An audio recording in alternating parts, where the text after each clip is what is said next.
Hello there, my name is Mankarangil and I'm a student of PIT 362 Digital Forensics and uh, I'm here to present my assignment 1 for the semester. To start with, I'm going to start with the question number 1 of part A.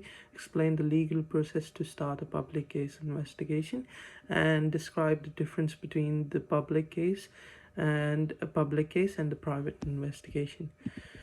To start with, we need to understand public sector investigations. In the process of conducting digital forensic investigations under the public sector, the investigators should be understanding the laws, criminal and civil, which are computer related, and the crimes as per the constitution in that jurisdictions.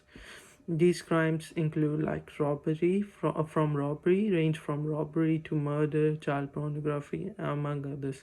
The investigator asks for the questions like what crime was suspected to be committed, how it was committed, and what devices were used in committing of the crime. Therefore, public sector investigations involves the government agencies which are responsible for investigation and prosecution.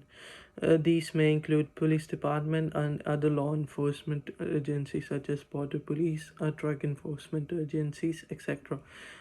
These investigative agencies must observe legal guidelines as per their jurisdiction in relation to the constitution. So the legal process, in order to conduct a computer related investigation for any criminal violations, the legal process depends on the local custom, the standard of legislation, legal processes, and evidence law.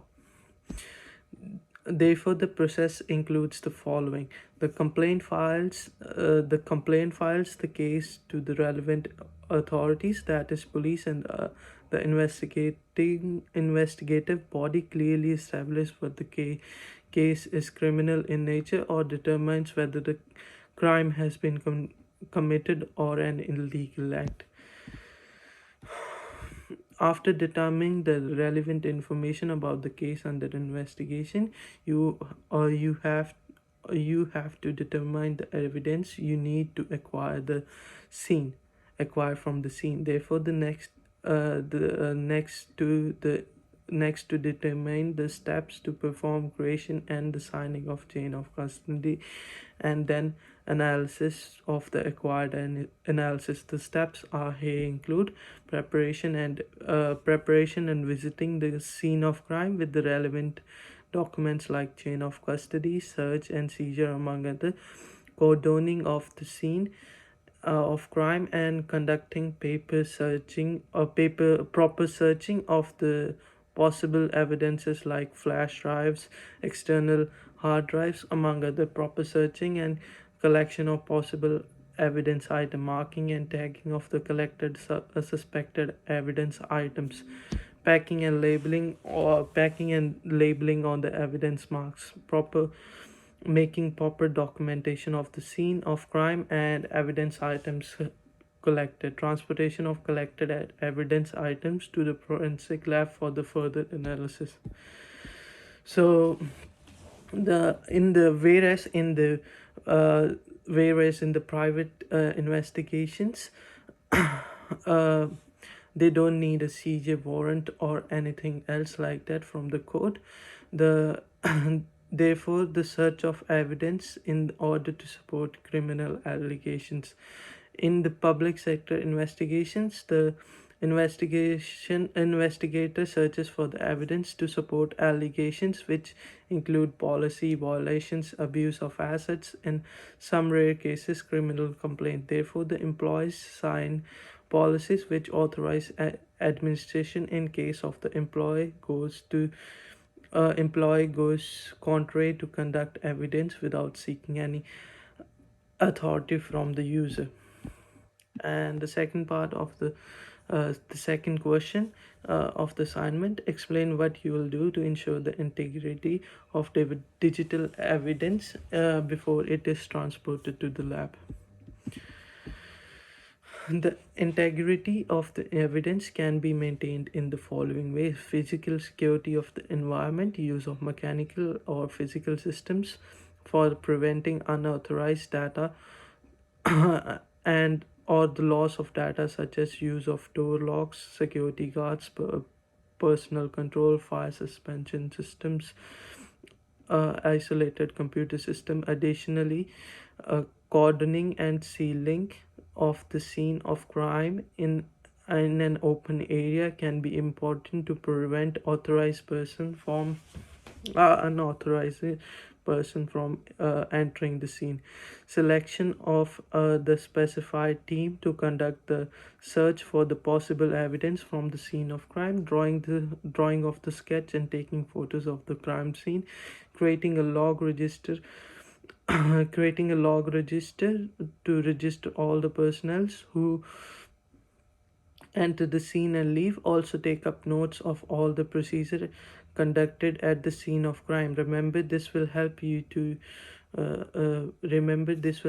us to perform crime scene reconstruction. Take photos from all angles, that is close view, middle view, aerial view, to cover up all the evidence items identified and tagged.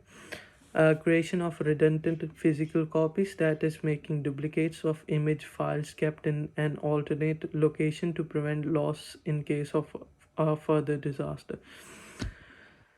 Use of hashing function, this is an established mathematic calculation that generates a numerical value based on the input data. Visual verification, that is the process of confirming the accuracy of an image through a visual inspection. Digital signatures, use of custody documents to record the details to answer the question like the who, when, what, why the exhibited was in the position of a particular person. The third question is explore the forensic acquisition tool listed in the course book and explore the various digital forensic image formats.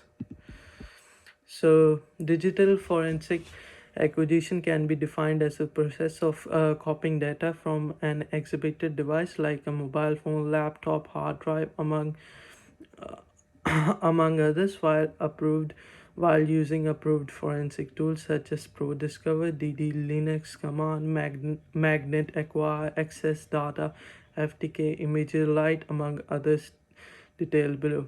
ProDiscover Basic is a forensic tool that can aid forensic analytics to acquire forensic sound image files. The second is Access Data FTK Imager Lite. This is a strong forensic tool used for performing different functions like acquisition of forensic image files in different formats like raw files in KSO1, EO1 file format, advanced forensic format, AFF, like, and many more. Third one is Linux acquisition tools. These tools aid the investigators in acquisition of forensic images under Unix environments such as Linux boot cd, dump dd command, dc, fldd command, among others. The fourth part is discuss the options you have to copy. You have to copy the drive acquisition. So there are mainly three categories of drive acquisition formats. They include raw format, advanced forensic format, and proprietary format. So first is the raw format. In digital forensics, there is an acquisition of bit-by-bit copy from one particular disk to another of the same size or larger, known as beat stream copy and a beat stream image. This is an image format that contains all the data available on the disk, known as an image or IMG. The second is proprietary format. Proprietary formats are customized format provided by the commercialized forensic tool software such as Calibrate, UFED Touch. Therefore, these tools have stronger feature capable of functions like compression of acquired data. The third is advanced form forensic format. This is a format that was developed by Dr. Simpson L. Garfinkel. It is an open source tool. Creation of a it is This format is able to perform features like creation of compressed and uncompressed image, the size of disk to image unrestricted while on the fly, simple to use, and freely available for the investigators, among others. So the last part of this the last question of this part is: explain your plan to acquire the data, and why will you choose a certain tool or method. So the following points were planned in the process of data acquisition: filling the chain of custody documents by filling in information like time and data received from who, the reason for picking the evidence from the evidence custodian, prepare original evidence items to be imaged. The disk to be imaged should be present next to the investigator ready for imaging. Select the best forensic acquisition materials like write blockers and the tool to acquire forensic images like Access, FTK, Imager, Pro Discover, among other. Prepare the notebook and pen to document all the steps taken in the process and after the acquisition of a forensic image. The camera for photographing of the exhibit before performing the forensic acquisition. Prepare the forensic workstation to copy and examine the acquired image such as an autopsy, access data, FTK imager, in case OS forensics, among others. I would select an access data forensic imager to acquire EO1 image files from USB, despite the fact there are several tools for performing data acquisition. Because it's an open source software and freely available for any person who wishes to use it. It can run on different platforms such as Windows. It has a user friendly interface. It can be used to view evidence file. Therefore, it can be used to view various different image files such as NKSO1, Smart, Advanced Forensic Format, Images files, Logical Image files, and many more. It can be used to create disk to image copies of advanced evidence files and can enable an investigator to acquire an image from a logical partition. Additionally, this tool can be used to acquire live memory from the running computer, which can further be analyzed in the future. That's it for the part 1 of the assignment, and I hope to see you in the next part. Thank you. Have a good day.